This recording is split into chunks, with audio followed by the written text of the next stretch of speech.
As I get older, I'm more self-confident.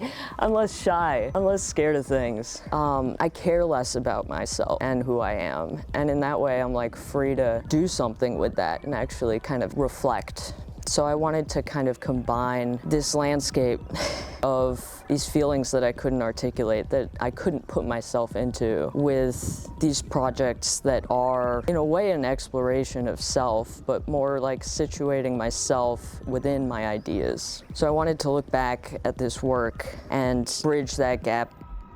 Project that I don't think I'm ever going to be able to do, but this is the closest I can do something with it, is I wanted to make a piece about, my experience as a teenager and never been able to put inhabitants into this space. Suddenly, I could have these figures kind of swim through it, but then there's points where it's clearly separate from the landscape. So I'm really interested in how sometimes they were merged into one space. Later in the day, I forget about them and then I remember them.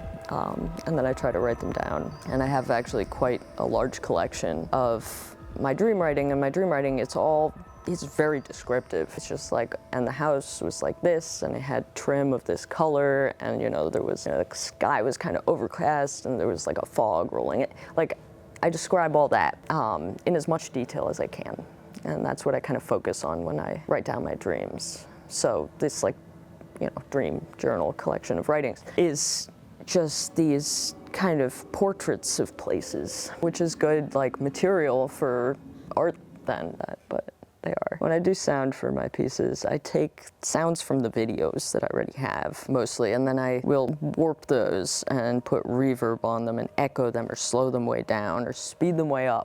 Sensitive topics are oftentimes the most important.